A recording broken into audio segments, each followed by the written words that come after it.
Do you love movies? So do I. What's up, y'all? It's KB, and I love movies, inviting you to listen to The Conversation, a film podcast where passion meets perspective and opinion. From the old school to the new, I invite a guest on to discuss the movies that thrill us, challenge us, break our hearts, or even blow our minds. There's always new episodes dropping wherever you get your podcasts. So join the conversation. We don't just watch movies. We love talking about them too. The Conversation with KB Loves Movies, a part of Someone's Favorite Productions podcast network.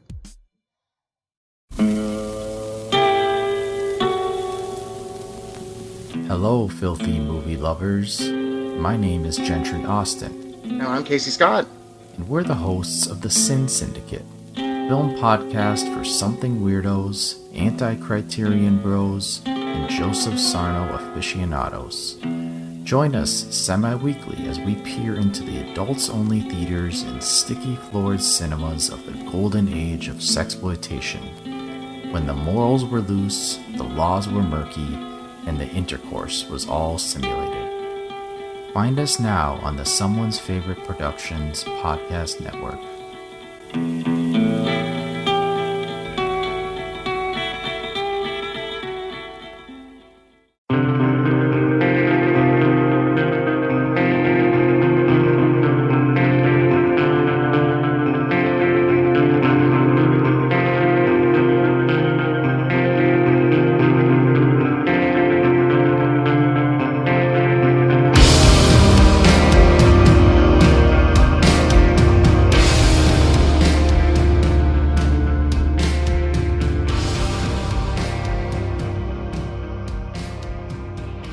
Hello, everyone, and welcome to the Kulturecast. I'm Chris Stachiw, and I'm joined, as always, by the Womb Raider himself, Mr. Eric Kniss. The Womb Raider? Yeah. Oh, that's disgusting. I would not watch that movie, by the way. You are disgusting. Womb Raider Triple X. I'm offended. I'm triggered by that. Raid the womb. Good. Ew. No. And on this episode of the Kulturecast, we are talking about the latest attempt to make a good video game movie, 2018's Tomb Raider. Film stars Alicia Vikander as the titular hero in an origin story that is somehow both boring and formulaic at the same time. What's your name? Lara Surname? Croft.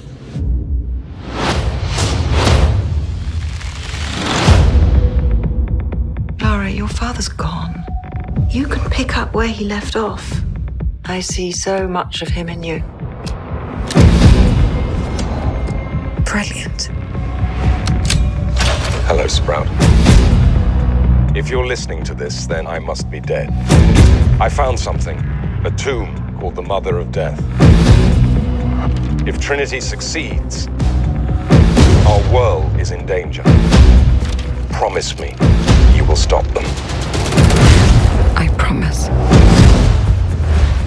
I think I know where my dad went. That's right in the middle of the Devil's Sea. It will be an adventure. Death is not an adventure.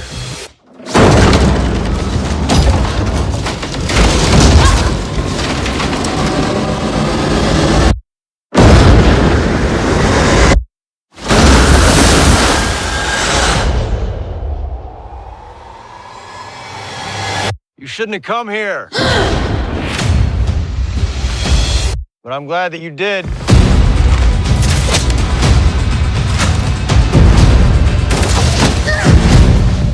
What do you know about my father? Now I see the likeness. The recklessness. Close the tomb once and for all. The fate of humanity is now in your hands.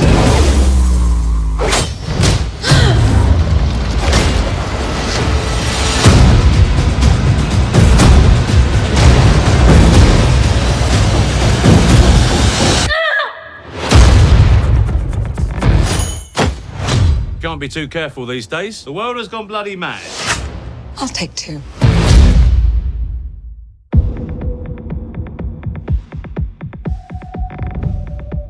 All right, Eric. So I guess my thoughts are kind of out there already. So what did you think of Tomb Raider 2018? I'm going to agree-ish with you and say that this movie was very paint by numbers and formulaic. It was very formulaic, whatever that means. I am formulaic. This movie was formulaic. I am Formula Eric. Go fuck yourself. I am form of Eric. Yeah, it wasn't, it's not trying to break new ground or anything. It's not trying to do anything that, video game movies or, even other Tomb Raider movies like haven't done before, especially things that Tomb Raider video games haven't done before. I don't know. I thought it was fun. It was just like stupid and fun and just a good movie to turn your brain off and like watch absolutely ridiculous, nonsensical physics happen for a long time. Yeah, see, no. And you're just not into that. No, see, here's the thing. I'm totally into that. The problem is I'm into it when it's actually entertaining. This movie is just kind of boring. Like, it was. I remember looking over to my buddy when we were sitting in the movie and just being like, what the fuck, this is so boring. Like, this is about as rote as it gets in regards to an action film. This doesn't do anything different with the action genre. It has a female lead. Okay, but Alicia Vikander deserves better in her first outing as an action heroine than this movie. Is this her first action-y role? Best of my knowledge. I mean, let's look. I guess she was in Jason Bourne, but I never saw that movie and I never saw The Man from U.N.C.L.E. So I guess technically not. But this is the first one where she's the lead. That's what I mean. She deserves better in a film where she is the lead as the action hero of the film. Yes?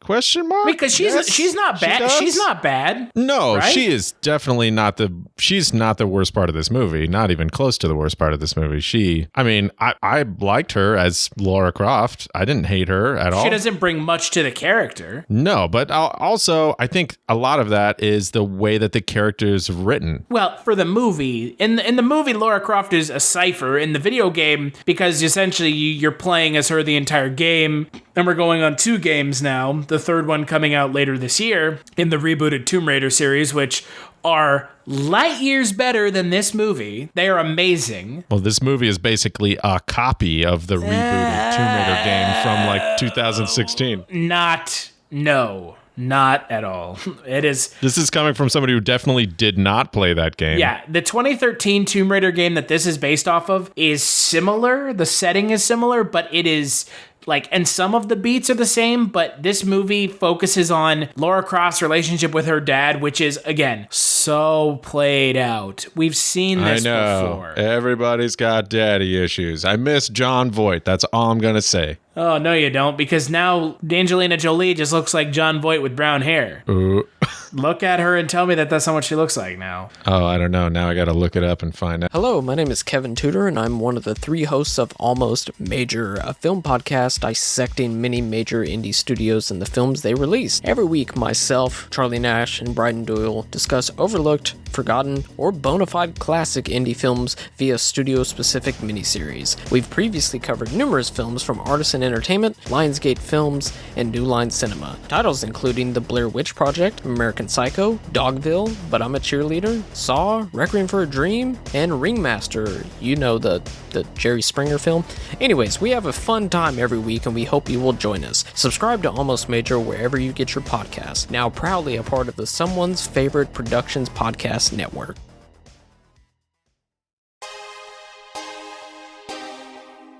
The audio commentary. It's a dying art form, but here at One Track Mind, I, your wonky yet affable host Ryan Luis Rodriguez, analyze film through the prism of these embryonic forms of podcasting, one audio commentary at a time. Masterpieces, crapster pieces, live action, animation, cult classics, films literally no one has ever heard of. No track is too small, and no track is too big. Join me and my guests from the entertainment world as we keep these features alive every other Tuesday. Hey, who else is going to discuss Bill and Ted's Bogus Journey one week and Citizen Kane the next? Us, that's who. Sure, you have to put up with my voice, but there's a certain give and take in this industry. That's One Track Mind, part of the Someone's Favorite Productions family and available wherever you get your podcasts. But then again, Angelina Jolie hasn't made a movie worth watching in God knows when. So what are you talking about? You didn't like, oh my God, she does look exactly like Jon Voight with long hair. Well, Jon Voight has long hair.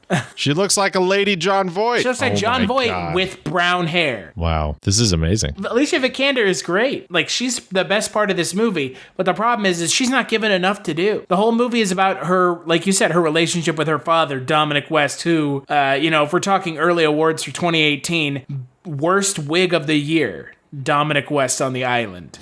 It was like a weird like cross between like Tom Hanks in Castaway and like Ziggy Marley like Rasta wig. Yeah, it was pretty dumb. I definitely chuckled at that when it popped up on the screen. I was like, every time it popped up on the screen because he wears it the entire time he's on the screen. I don't know, just like the first time. The first time it happened, I was like, what is that? And then I was like, okay, he's got stupid hair. What the fuck ever. But I mean, it's just the problem is with this film is that it just doesn't it doesn't break any new ground. It doesn't do anything different. And I wasn't expecting it to, and you shouldn't have been. And I don't know if anyone was, because honestly, I expected this movie to be just a fucking flaming dumpster pile. Which, to its credit, it's not. It is not. No. It's a serviceable action film. Yeah. But in this day and age, serviceable action films don't get you anywhere. I mean, I guess there's a dime a dozen serviceable action films that come out every year. Liam Neeson is in half of them. That's true. Yeah. You know what I mean? I don't even go and see Liam Neeson movies anymore because I know that they're just going to be middle of the road, whatever. Because I've seen Taken already. Yeah. And that's kind of the way I felt about this movie. It's like, I couldn't pinpoint exactly what movie this is like because it's like so many other movies. Like there's like hints of like Indiana Jones and the Last Crusade. Like that's probably what this is closest to. Oh, I mean, even with like the 3 challenges thing. I literally looked over to my buddy during the movie when her dad is like reading out like the 3 like trials you have to face, and I looked over at him and I was like, the penitent man will pass. And I was like, because like only the penitent man will pass. Yeah, right? Like that's the same shit. Like the leap of faith and the name of God. Like that they almost aped that identically in this film. Yeah, Jehovah is spelled with an I. But in Latin, Jehovah is spelled with an I. But I mean, they like rip it off completely in this movie. In concept, definitely. But I don't know. Isn't that what she's supposed to be? She's supposed to be like Lady Indiana Jones. That's 100% who Lara Croft is. Lara Croft is like Lady Indiana Jones, except for instead of being an archaeologist, she's just like a rich adventure woman. But that doesn't change the fact that just because she's a rich Indiana Jones as a female Indiana Jones doesn't mean we just have to make a movie that's an Indiana Jones ripoff. I mean, I'm just saying that inherently a Tomb Raider movie is going to be an Indiana Jones ripoff. But it doesn't have to be. I mean, it doesn't have to feel like an Indiana Jones ripoff. That's what I mean. It felt like an Indiana Jones ripoff. At times. Like, the beats were very similar. The problem that I have with video game movies is that they all feel like video games. Is that a weird thing for me to say? Like, they kind of have that like cheesy cutscene like feel to them where I'm just like, this was obviously like written mediocrely just to like get this story kind of across to get you to the next puzzle or to get you to the next, area that you have to search for things to like just move you along in the campaign. And that's kind of like this movie hit those beats in like a way that was noticeable to me. Well, and that's my thing with video game movies. And you and I were talking about this over the weekend before we talked about the movie right now. Yeah. Why would I watch a movie about a video game that is so cinematic in its presentation that any movie that tries to be about that video game can't live up to that? Like the Tomb Raider video games the last 2 video games are practically perfect video games. They're amazing. They are like one of the best, if not some of the best adventure games ever made, action adventure games. And then they come and try to make a movie that not only takes plot points from the first game, but also takes plot points from the first game and takes away the parts that made the first game cool. And it's like, well, in the first game, you go to Yamatai, and it's the thing with Himiko, but Himiko is not some sort of like death demon thing, or whatever it ends up actually being, which I thought was a massive letdown. Yeah, it just kind of ended up just being like the mama monster. Yeah. And so I was like, okay, but in the video game, it is a supernatural thing. Right. Which is awesome. Like, that's what I was hoping. I think maybe if the movie had done something supernatural, I would have been like, okay, like, this is kind of interesting. But I think here were spoilers from here on out if you haven't seen the film. Spoilers. The way that the film's kind of third act plays out with Himiko being just like a plague carrier of some like zombie disease ? Not explained. I thought that was just really lazy and cheap. Yeah, it's another. I think it's reality. A symptom. It's myth grounded in reality. Oh, fuck off. Yeah, no, it's a total symptom. It's fucking. It's the Dark Knight syndrome. It's grounding your superhuman characters and superheroes, which essentially, let's be real, Lara Croft is a superhero. Physics dictates that she would have died many times in this movie. Especially the part where where she's grabbing onto a parachute with her arms and opens it and her arms don't fucking snap. Yeah, she has tiny arms. She's a tiny human. Yeah. Alicia Vikander is not Angelina Jolie's stature. Well, but I mean, even then, Alicia Vikander got in really, really like crazy shape for this movie. And you can tell. She looks good. I think she put on something like 15 or 20 pounds. Like of muscle. Yeah. Oh yeah, of muscle. No, she learned from the best, bro. She's married to Fassbender. Come on. Is she really? Yeah. I did not know that. They're gonna have beautiful babies. Apparently, yeah. They're gonna. I don't know. Also, what a fucking waste of Walton Goggins. Holy shit. Who's Walton? Who? Walton Goggins. The guy from like the guy who's the guy from everything. The guy from Justified. Yeah, the guy who's the bad guy.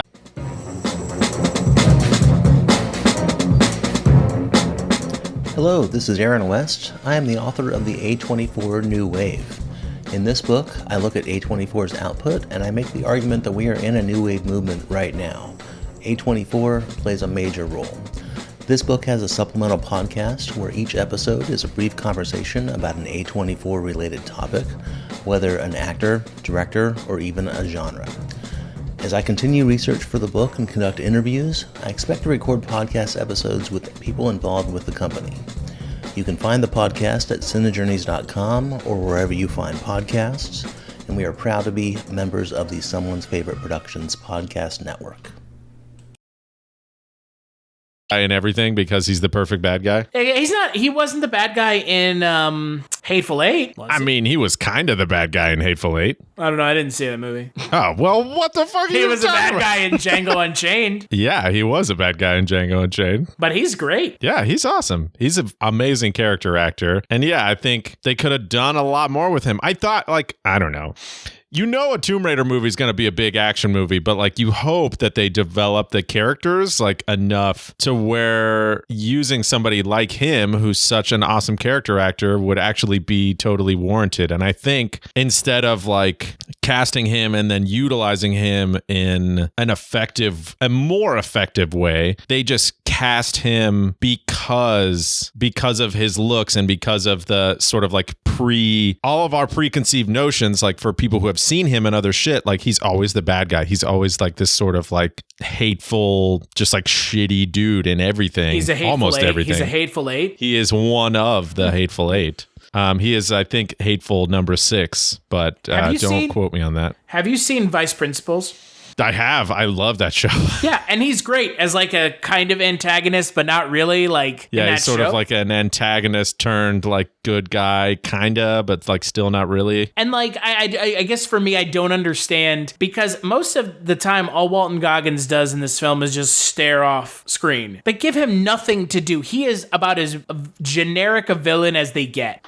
I have kids. Who cares? You're going to die by the end of the fucking movie, dude. Who cares? God. Really? Who sucks cares for your kids that their dad kid? sucks. Yeah. Sucks for your kids that you're a bad guy for this shadowy organization. There are so many plot holes with this movie that I made my fucking head spin. So how... Can we just have a movie that doesn't have a shadow organization? Can't we just have with something where it's just goofy fucking name? Ugh. How about the fact that one of the main conceits of this film is that this film takes place in the Devil's Triangle, which is hard to get to, right? You might as well buy yourself a coffin. Yet A helicopter flies there at the end of the movie. Yeah, they just fly in there like it's no big deal. What the fuck? They just hit it on a good day. How about apparently Lara Croft's dad was hiding 5 minutes from the bad guys the entire movie? I'll never understand it. It's like, it's so lazy. Right? Yeah. Like her dad was like 5 minutes from them and they never saw him the whole time. Like in 7 years. He even goes, I killed him. Oh, did you check for his body or, any proof that he died? Like, it's just lazy. The more we talk about it, the more I don't like this movie. Right. Well, and the problem is like, if you're going to make a big deal about the location and how hard it is to get to, yeah. Why are you just demystifying it right at the end where this helicopter just shows up and they just fly away? It's just so lazy. And it's sloppy, and it's just trying to wrap and then the end of the movie has like a sequel teaser-ish type thing. Like, yeah. And I'm like, this movie's probably not gonna get a sequel. Like, I'm gonna go off on more adventures. She dresses up like Angelina Jolie at the end of the goddamn movie. Like, what the fuck? I know, it's definitely fan service. Hardcore right? At the very end, yeah. She looks like all of a sudden she, like, on the island, she looks kind of like CrossFit girl gone dirty. And dirty, I mean, is like covered in dirt. And then when she comes back to England, she's literally dressed up like Angelina Jolie in like a leather fucking, it might as well just be a leather fucking duster. And like the long ponytail that's braided, and she's like got the 2 guns in her hand, and all I could think about was like, my God, what happened to this movie? Yeah, I don't know, fan service. But it doesn't work though. No, it was just fan service for fan service sake. It's, that's the thing. That's the other thing about video game movies is video game movies become more about fan service than they become about how good the actual movie they're making is. They spend too much time going like, oh, we got to put this in there because that's from the game, and we got to put this in there because that's from the game. And then they got to put stuff in from obviously the original Angelina Jolie movie that everybody was like, so... They jerked off to it. Come on. Yeah, okay. Everybody was super hard on it. Yeah. I mean, we were all 12 once. Come on. Yeah, and let's be honest, before like the advent of like porno websites, like seeing Angelina Jolie's side boob was pretty exciting. Yeah, I'm still all about it. I was like, all right, yeah, side boob, cool. But it's just, this movie, when it does that at the end, it doesn't even feel like this is the same movie. It definitely takes you out of it, and it definitely is like, it takes a step further from like suspension of disbelief to just like, hey, remember this other shit? Like, that's totally not related to this movie at all? And then you're just like, oh, yeah, I guess. Even though the sequel to the video game that this movie is based off of has her in like a parka 3/4 of the game. Like, if you're going to make another movie about this character, no one is going to go see Alicia Vikander with a goofy braided ponytail hopping around. Like,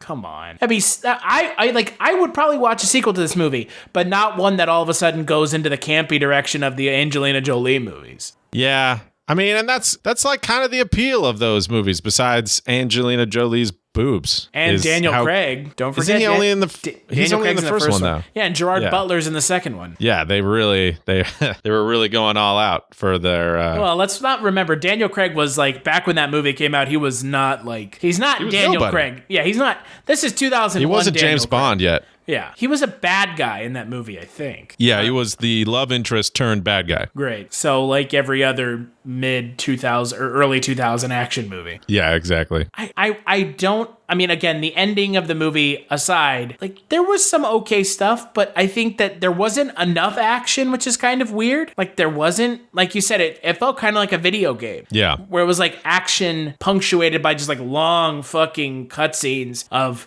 Lara Croft talking to her dad, and it just being so it's almost like they just opened up a book of every single trope of every single action movie ever and just like threw those words on the page because they sounded just so rote. And like, I've heard this a million times. You're a Croft. Yeah. Why did you come here? Yeah. I should have sent the diary to the Marx Brothers. I mean, there's a scene in this movie where he literally goes, you should have burned them. And she's like, I didn't burn them. And he's like, I should have had the Marx Brothers burn them. I was like, oh, this fucking, come on. Yeah. It's disappointing because I had no expectations for this movie going into it. I think I can audibly hear myself getting discouraged about this movie the longer we talk about it. I'm just like, I was like, yeah, this movie was pretty fun. And now I'm just like, oh, you're right. This movie sucked. Well, the problem is it's the kind of movie where if you only watch it one time and you don't think about it for more than 5 minutes after you watch it, it's like, it was a non-offensive way to spend 2 hours. Yeah, that's how I felt about it. I was like, oh, I didn't feel like a total waste of time. But the more you think about it, you're like, oh, it was a total waste of time because I could have watched another action movie that's 2 hours long with female characters in it and not been like, this is fucking stupid. I could have gone and seen Annihilation again. Uh-huh. Again, or again? Again. Was that 4 times? Maybe. I've seen it a bunch of times. How many times have you seen it high? Twice? Is it better high? I don't know. It's just different. Okay. I'll have to watch it high. I really want to. I mean, yeah, it's especially if it's something that like my new thing is every time I see it, I try to figure out when the tattoo moves, and I think on her arm. Yeah, I think I figured it out. Dude, the last 30 minutes of that movie are fucking nuts. It's absolutely bonkers. Yeah, but in the best way. And again, why did no one go see that movie? I don't know, because it's a weird movie. Like, people are sitting in jizz in their pants over Black Panther. People are sitting in jizz in their pants over Tomb Raider. And it's like Annihilation might as well go fuck itself. I mean, yeah, I don't know. People were still jizzing their pants over Jumanji, which I think is still in theaters in some places and is available on iTunes right now.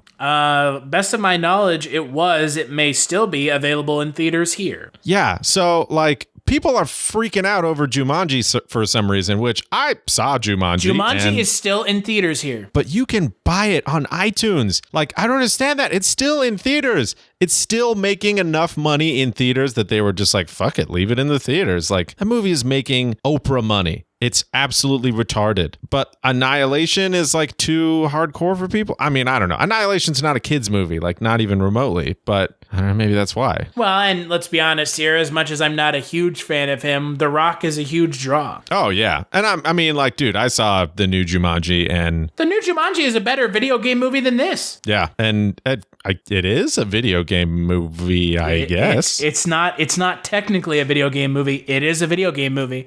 It's a deconstruction of video games because it like has NPCs and like, you know, health bar and shit like that. And like, that's cool. Like doing that in a way that doesn't feel like stupid as fuck. Do you know how much money Jumanji has made now? Oh, I'm sure it's in the B's, like for billion. 941 million. So It's not there. It's not there yet. See, that's crazy, man. That Black Panther has made more money than Jumanji in less time. Yeah, but Black Panther's budget was also like quadruple that of Jumanji. Oh, really? Okay, so... Jumanji's budget looks like it was pretty big. So I think Jumanji's budget was 90 million. It's a lot of money. Right? But I don't know. I mean, Black Panther's budget was probably like 250 million. It was probably 150, if not 200 million. Okay, so Jumanji's budget was half of Black Panther's, and Jumanji has made only like 200 million less. Yeah. That's fucking insane, okay? Yeah. That goes to the, whatever you're about to say is true. Yeah, The Rock. That's all I'm going to say is The Rock and Kevin Hart. And let's be honest here, Star Wars The Last Jedi, that movie has a budget of $200 million, and it's made only $400 million more than Jumanji, which cost half the budget of Star Wars. Yeah, that's true. Which just goes to show you don't have to make a movie that's Marvel or Star Wars to make money. Yeah, but they also did make a reboot to a movie that was beloved by many. It's not a reboot. It's a sequel. It is. It's a sequel. It's not a sequel. It's a full-on reboot. It's a sequel. If anything, it's a soft reboot. It's a reboot. That's the thing. It doesn't touch on anything from the original movie. I know, but they literally just co-opted the concept. That's it. But then they co-opt names and stuff too from the first movie. What? The Robin Williams' character who carves his name in a tree? That's it. No, but that's the kid. No, that's not the kid. I don't know. It doesn't matter. This podcast is not about Jumanji. Robin Williams' character carves his name on that tree because he was there. Because remember, in the original Jumanji, he was trapped in the board game and got out. Well, yeah, no, but Colin Hanks' character is not the Robin Williams character. He's not he has the same. He has the same thing as him. Yeah, he has the same name though, isn't he? Whatchamacallit? What? No, oh, God, what's the last name? He's not. I think he is. No, he's not. No, he is. I'm putting my foot down. I definitely, I don't know. I don't care. We're not here to talk Alex about Jumanji. Freak is not the same as Alan Parrish. Then who's Parrish in the movie? There is a Parrish in the movie. No, you're thinking of Van Pelt, the Bobby Cannavale character, who is the same Hunter from the original movie, just he looks different. Yeah, I mean, he's played by a different person. Well, yeah, because he's played by Jonathan Hyde in the first movie. Like the stereotypical fucking goofy-looking African poacher, yeah. I don't want to talk about Jumanji. Jumanji's a better movie than this movie. That's true. We could talk about Jumanji. Like, if we're talking video game movies, go see Jumanji. That's a good video game movie. If we're talking video game movies, go see Super Mario Brothers. All right, well, on that note, let's take a break, and when we get back, we'll talk about video game movies. How's that? Oh, God.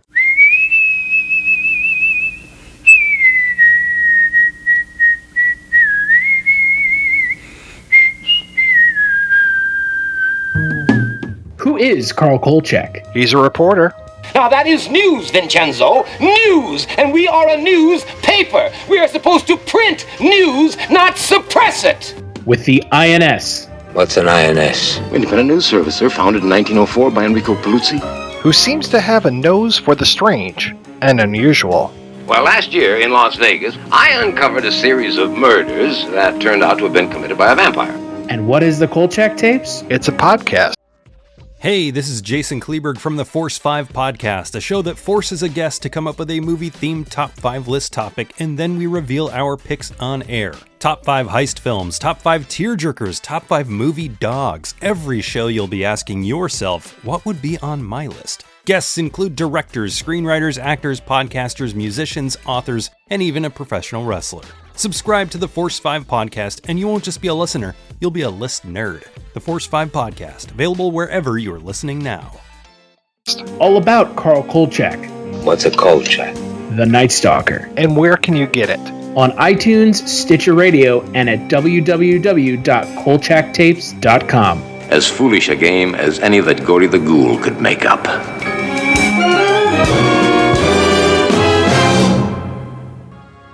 Movies have become a portal to a vast and growing pop culture universe, but you don't need to go over the rainbow to get your pop culture fix. Just head to Rainbow Comics, Cards, and Collectibles. They are your one-stop shop for comics, toys, posters, games, and more. Not a pop culture nerd? No problem. They have something for everyone, including a wide array of sports cards, collectible card games, even memorabilia. Stop by one of their 2 locations today. The flagship location at 3310 South Minnesota Avenue, Sioux Falls, South Dakota, or their newest location at 1501 Pine Lake Road, Suite 17, Lincoln, Nebraska. Most importantly, don't forget to add them on Facebook for pop culture news, weekly live videos, and special events. Here's what some people are saying about the Projection Booth podcast. Week after week, I'm mesmerized by the focus given great films and questionable films alike. But every episode is a learning and entertaining experience. This is hands down the best movie podcast. They cover so many different genres across so many years, from obscure movies to blockbusters. If there's only one podcast about movies and cinema that you listen to, make it this one. The Projection Booth Podcast, with new episodes available every week at projectionboothpodcast.com. All right, we are back, and we are finishing up talking about Tomb Raider 2018. So let's talk about video game movies. We've never really sat down and kind of talked about them ad nauseum. We may end up doing a video game movie month in the future. Who knows? But it's not a bad idea. It's not a bad idea. But I mean, the problem is there aren't a lot of good ones. It's just a movie. It's just a month full of terrible movies, is what it's going to be. Yeah. So my question to you is, outside of Super Mario Brothers, which I know has a place in your heart, and it's not a bad movie in that it's bad, but in a way that's like kind of charming, if that makes sense. It's so bad that it's good. Yeah, right. It's terrible, but it's also awesome because of how insane that it is. It's the original video game movie. It is. It is the original video game movie, and it was so bad that even, I think, Nintendo distanced themselves from the movie. Well, they're finally now in 2018 making another Mario movie. Finally. Oh, is it gonna be a live action or? No, it's being made by the studio that does Minions and stuff like that, which is fine. Weak. I don't think it needs to be. It doesn't need to be live action. There needs to be a John Leguizamo cameo in it, though. That's all I ask. I mean, they have to say something about the original. I mean, what's his name who played Mario? Bob Hoskins? Yeah, he's dead. He's dead, so you can't use him. And you can't use... Lance Henriksen's alive. Who's he? He plays the King Mushroom. Remember, at the end of the movie, the fungus becomes human, and that's Lance Henriksen? Oh, shit. So it's like John Leguizamo and Lance Henriksen, and probably like the actresses who played Peach and Daisy. And and Fisher Stevens, who I think played like fucking Yoshi in the movie. Yeah, who played... or no, he played Iggy, excuse me. There was, I don't know. You could dig up the weird character actor who played Toad for 5 seconds. Mojo Nixon. He's like part of a psychobilly band. Wow. The fact that you know that is amazing to me. I know that because when we did the podcast for it, I reached out to like the entire cast and no one wanted to be a part of that podcast. I can't imagine why. Oh, man.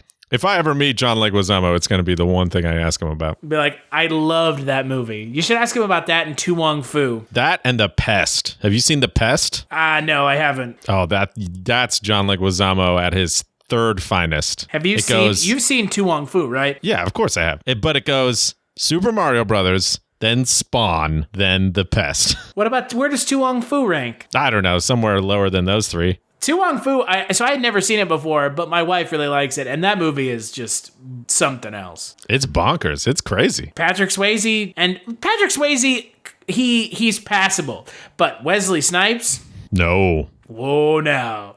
So, outside of Super Mario Brothers, do you have a video game movie that you enjoy? We can talk about Jumanji, but it's not based off of a property. Count. Yeah.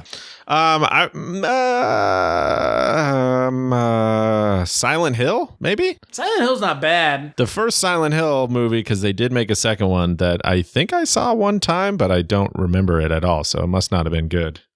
Sean Bean is in that movie for like 2 seconds. Yeah, it's one of the few movies that he does not die in. Because he's not really in it. Yeah, he's a definite side character. Everybody else dies in that movie except for him. I have kind of a special place in my heart for Doom. And that movie's really fucking bad. Oh, I never saw Doom. I think you'd like it. It's kind of like Bad Aliens. Coming to a theater near you, Bad Aliens. Did you play the Doom reboot that they did like 2 years ago or whatever? Oh yeah, the one that's like fucking amazing.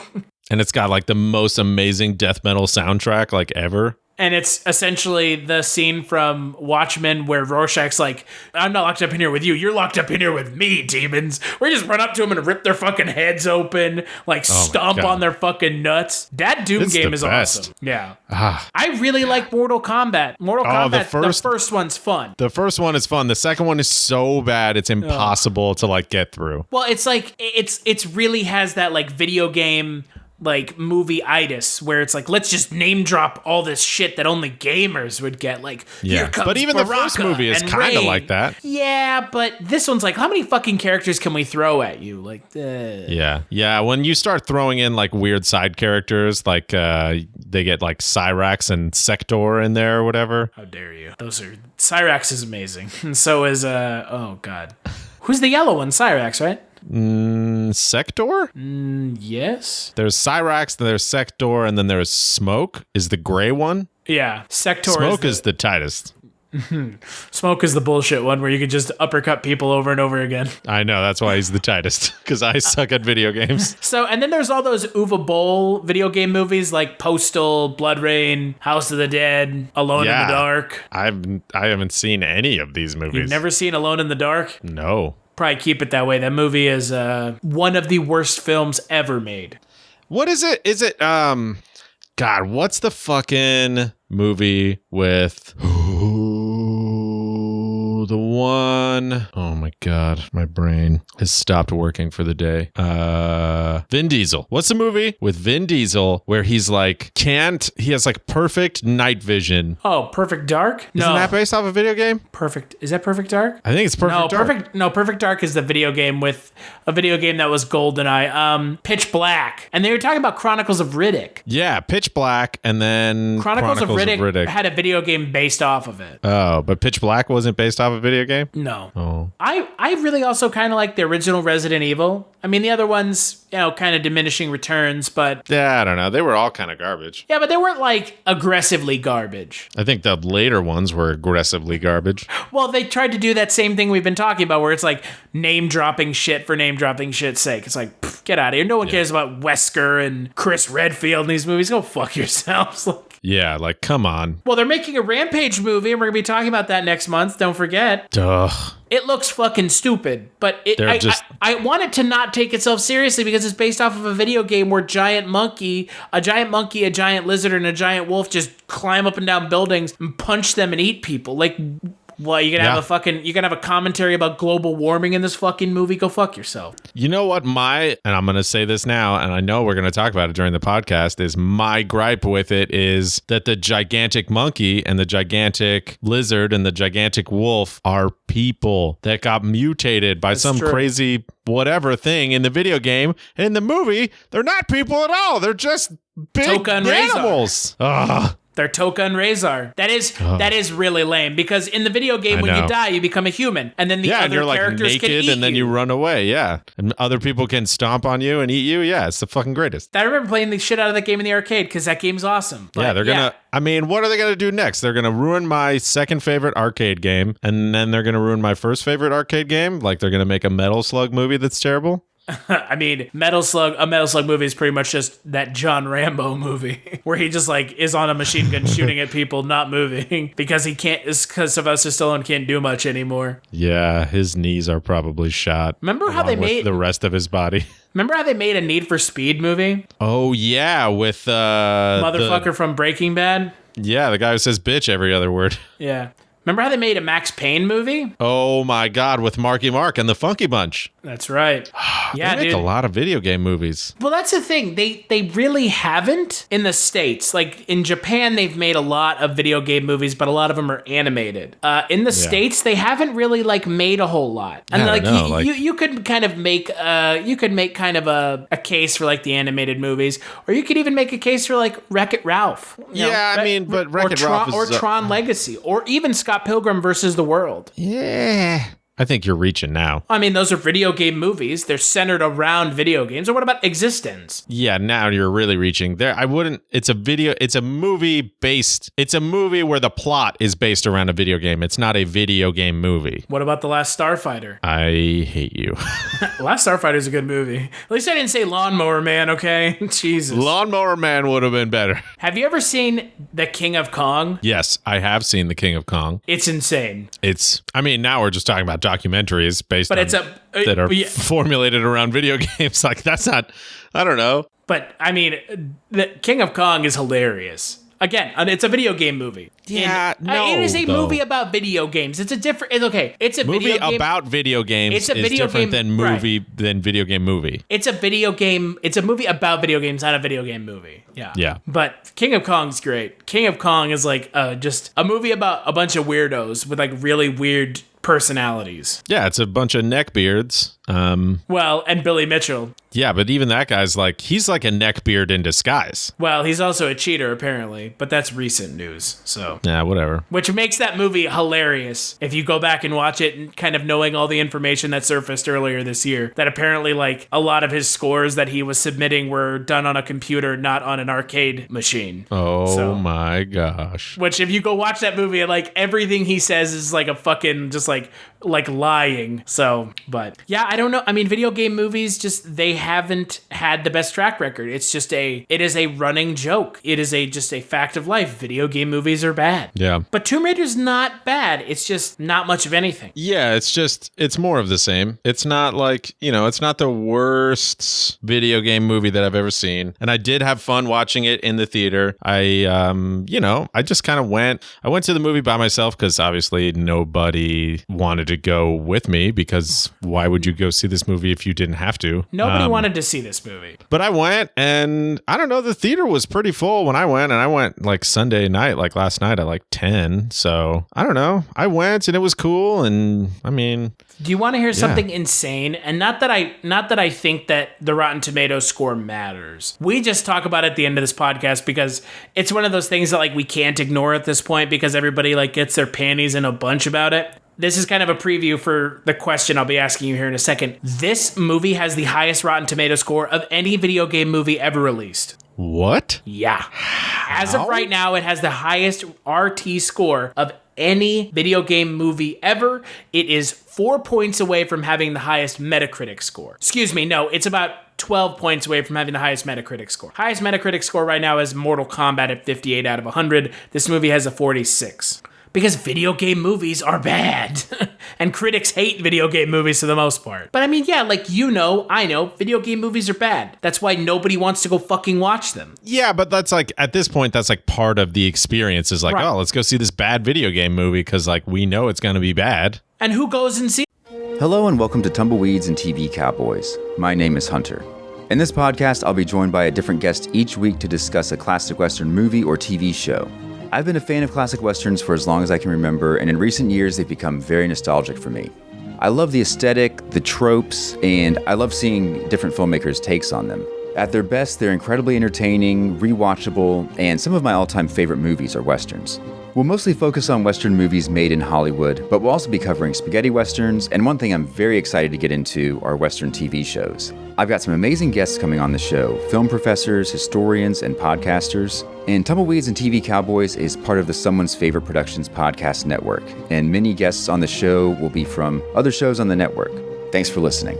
Is them is the real question. Is a video game movie, but is a video game movie made for people that are fans of video games, or are they for people that have never played the video game before? That's the question. Yeah, I don't know. That's a good point. They made a fucking Assassin's Creed video game movie. Oh my God. Who was that movie for? I don't know. It wasn't for me. I didn't see it. And it had Michael Fassbender in it, and I like him. Yeah, but that's my point. Like, who is this for? Is this for fans of Assassin's Creed because they didn't go see it? Or is this for people who had never heard of Assassin's Creed before and they didn't go see it either? I think there is levels of fandom. So like there's like fans of video games who like play the video game and they're like, oh, this is a great game. And then there's like the next level of fandom that is like people who will digest and purchase anything and everything having to do with this video game that they love.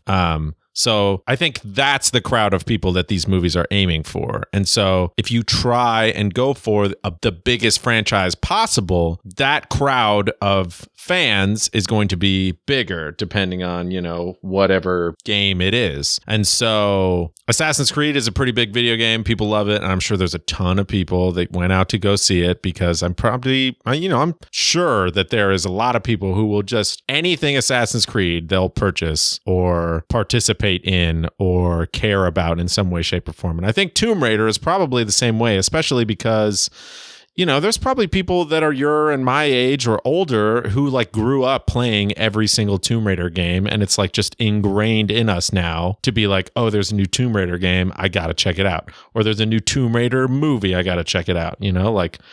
But again, for me, I'd rather just play the game. And like, I've been thinking about going back and playing the game. I have never played the game, and now I'm thinking about starting to play the game. You should, because... I played the old ones when I was a kid. I haven't played any of the rebooted ones. Yeah, no, the new Tomb Raider game... So people who play video games and own consoles will understand this. Tomb Raider is the option if you don't own a PlayStation to play Uncharted. It's as close to playing Uncharted on an Xbox or PC as you can get. Because I hold Uncharted to be the kind of pinnacle of this style of game, this like action-adventure game.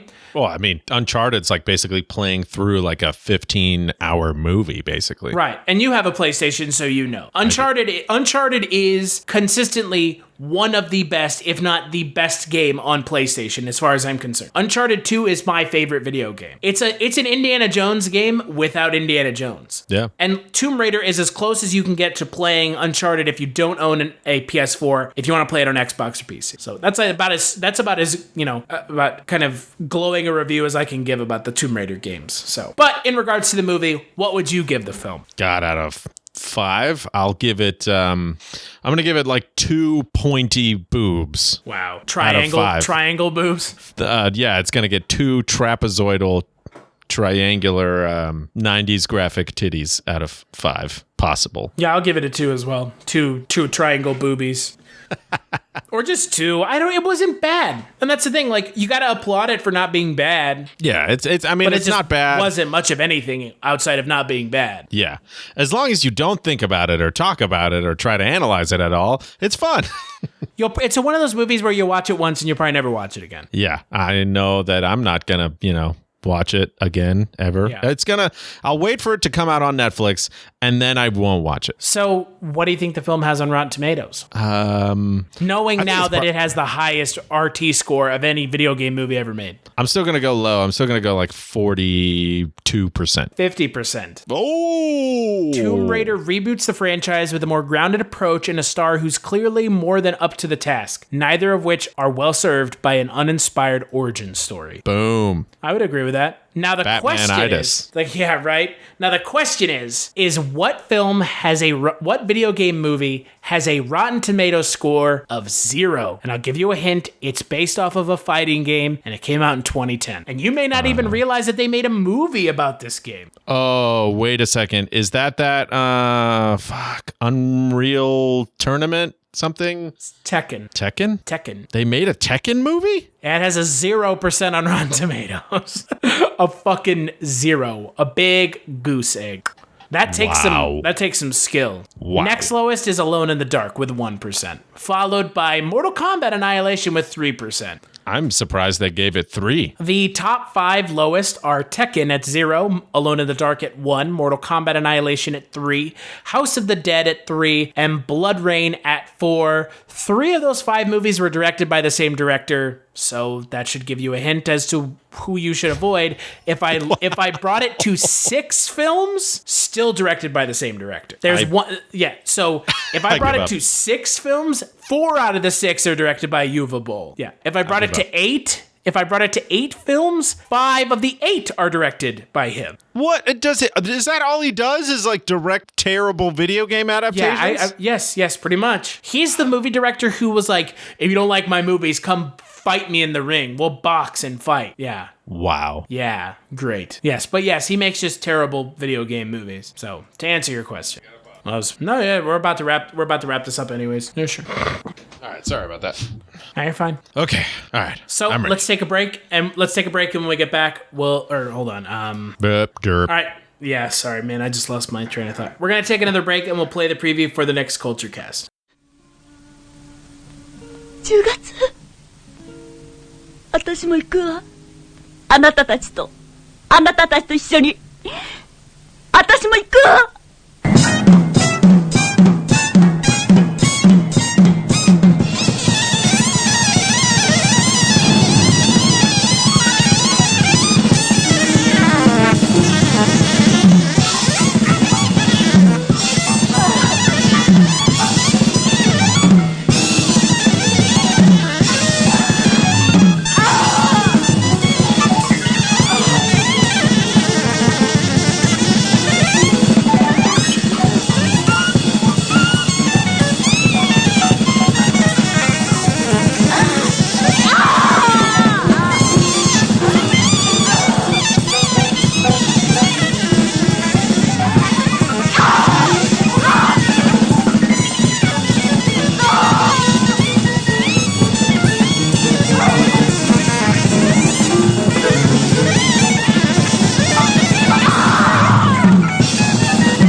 That's right. On the next Kulturecast, we are talking about Ecstasy of the Angels, the final film in Mike White March, and we'll be joined once again by your friend and mine, Mr. Mike White. Until then, what have you been up to, Eric? Working. I saw some movies. I still haven't watched the last episode of Channel Zero yet. I don't know why. I think I'm afraid to it's gonna be over and then I'm gonna be bummed. It's got an interesting twist. Let's put it that way.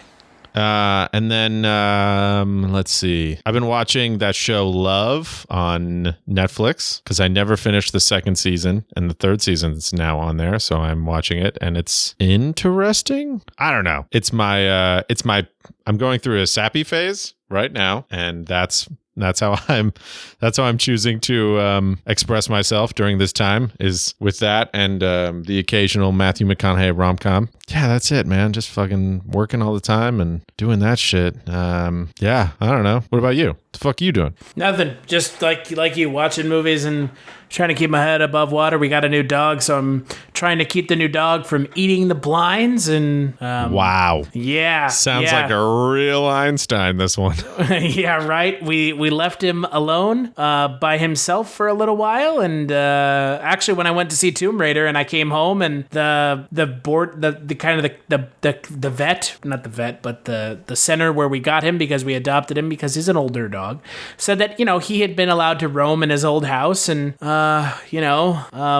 came home and he had knocked the trash can over, was rooting through it, and had started trying to eat the blinds because I guess he was angry that I was gone. So it happens. Wow. It's fine. He's only been here for a couple days, so it's fine.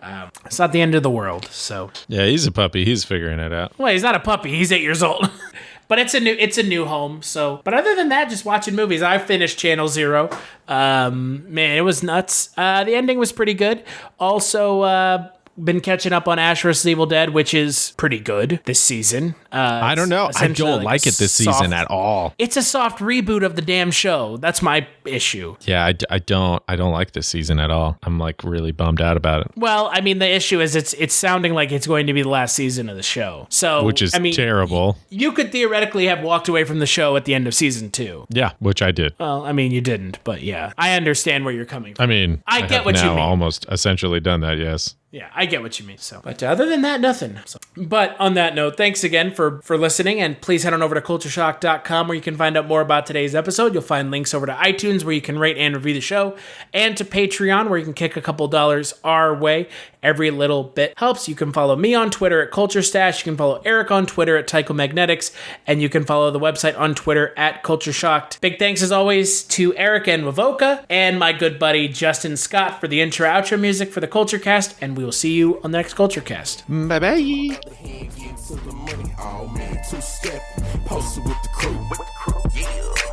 You know how we do, I'm just two-step, drink in my right hand, phone in my other hand, getting to the money, oh man, two-step, posted with the crew, yeah, you know how we do. Hey, two-step, you know what I'm saying, 1, 2, 1, 2, Benjamin, aka the Black T, you know what I'm saying, catch me with my crew.